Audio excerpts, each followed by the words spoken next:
দুটোর শুরুতে যে খবরের দিকে আমাদের নজর রয়েছে, আবারও প্রশ্নের মুখে দুর্গাপুরের শিল্পাঞ্চলে নারী নিরাপত্তা। নারীদের নিরাপত্তা কোথায় রয়েছে সেই প্রশ্ন উঠছে। তার কারণ জোর করে জঙ্গলে টেনে নিয়ে গিয়ে ধর্ষণের চেষ্টা করা হয়, এমনটাই অভিযোগ ওঠে। এবং 20 দিনে পর 3বার, সংখ্যাটা নেহাতি কম নয়, 20 দিন, এবং সেই 20 দিনের ব্যবধানে পর 3বার এই অভিযোগ। রোমিওদের পাশবিক অত্যাচারে আতঙ্কে শিল্পনগরী, এমনকি বাড়ি থেকে বেরোতে ভয় পাচ্ছেন নারীরা। দুর্গাপুরের পর এবার অন্ডাল স্টেশনের কাছে লুণ্ঠিত নারী নিরাপত্তা এবং অভিযোগটা কি উঠে আসছে ওই তরুণী পরিবারের সদস্যরা, আত্মীয় পরিজন কি জানাচ্ছেন শুনুন। পুলিশের কাছে আমরা বলেছি যে স্যার আপনি হোটেলে খাওয়াচ্ছেন, তাহলে মেয়েটাকে যে রেপ হয়েছে তাহলে আপনারা কিছু ইনসাফ করবেন তো, ডায়েরি লিখবেন তো। বলছে কিছু করার দরকার নাই, মেয়েকে বদনাম হবে, যে মেয়েটাকে ঘরে নিয়ে যাও, এবার থেকে যদি কিছু হয় তখন আমরা অ্যাকশন নিব। তখন আমরা বললাম যে এখন রেপ হয়েছে, পরে অ্যাকশন নেবেন, কি অ্যাকশন নেবেন? আপনারা ডায়েরি করুন, ছেলেটাকে অ্যারেস্ট করুন, আর নাইলে আমরা মিডিয়াওয়ালাকে ডাকছি, তাহলে হবে কিছু। কোথাও কি পুলিশের পক্ষ থেকে চাপ দেওয়া হচ্ছিল যাতে আপনারা অভিযোগ না করেন? হ্যাঁ, বলছিল তো যে এসব করো না, মেয়েকে বদনামি হবে বলে বলছি। অফিসার বলছিল এটা হাজারিবাবু। হ্যাঁ, বলছে ঘরে নিয়ে যাও মেয়েকে, যে কিছু করতে হবে না, এবার থেকে ছেলেরা যদি কিছু করে তখন আমরা। রমেন আমাদের প্রতিনিধি এই মুহূর্তে আমাদের সঙ্গে রয়েছে, আরো বিস্তারিত জানবো রমেন তোমার থেকে। যে অভিযোগটা সামনে আসছে তার পরবর্তীতে পুলিশের কি পদক্ষেপ, এবং তারই সঙ্গে যেটা জানার রয়েছে যে এখনো পর্যন্ত যাদের বিরুদ্ধে উঠেছে এই অভিযোগ, অর্থাৎ এই রোমিওদের দল, তাদের বিরুদ্ধে কোন রকমের কি ব্যবস্থা নেওয়া হয়েছে রমেন? দেখো তন্ময়, 18 থেকে 19 ঘন্টা অতিবাহিত হয়েছে। অপরাধীদের নামও বলেছে তার পরিবার, এই নির্যাতিত তরুণীর পরিবার, কিন্তু এখনো পর্যন্ত তাদের গ্রেপ্তার করা হয়নি।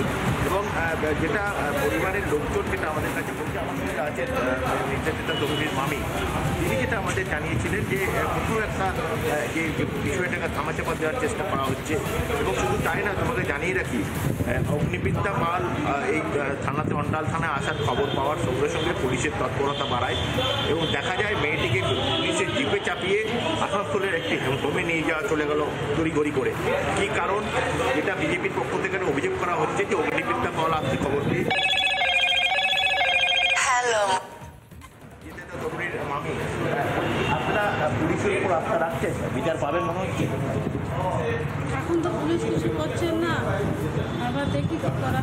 কোথায় নিয়ে গেল মেয়েটিকে? মেয়েটাকে আসানসোলে। কী বলা হয়েছে আসলে? তাদের থেকে বলা হয়েছে যে সাফ হবে।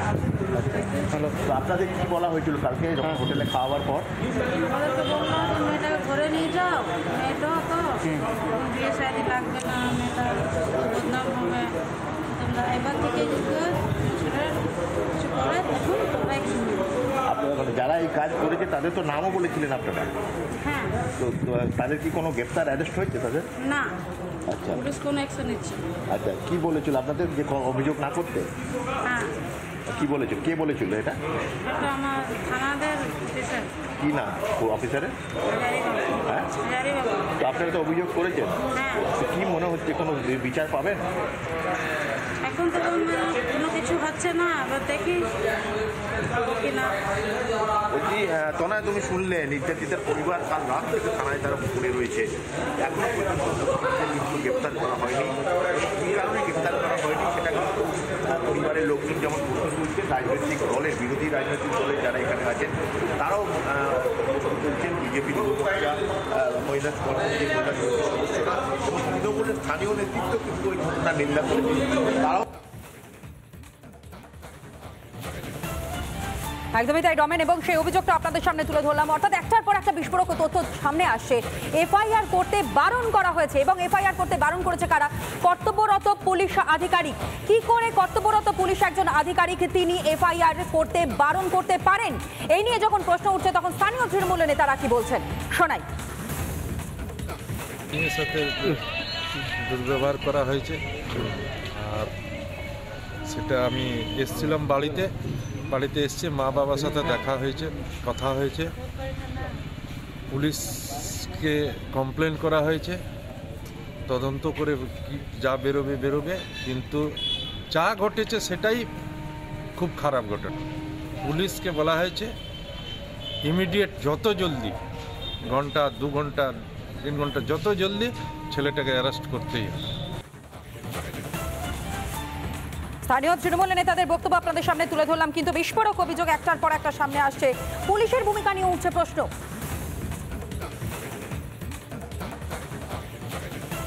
বিজেপি নেতার কি বক্তব্য, তৃণমূল নেতাদের বক্তব্য তো আপনাদের সামনে তুলে ধরলাম, কিন্তু বিজেপি কি বলছে শুনুন।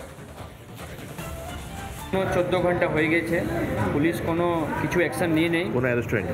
না দুষ্কৃতীরা অ্যারেস্ট হয়নি এখনো পর্যন্ত। শুধু সান্ত্বনা দিচ্ছে, আমরা দেখছি, কেসটাকে হ্যান্ডেল করছি, এটাই হচ্ছে। বলছি কালকে হয়েছে মেয়ের সঙ্গে, ওর বিচার হোক আর দুষ্কৃতীরা ধরা পড়া হোক। শুধু সান্ত্বনা দিলে তো হবে না, আমরা দেখছি কেসটাকে হ্যান্ডেল করছি, এমনি বললে তো হবে না।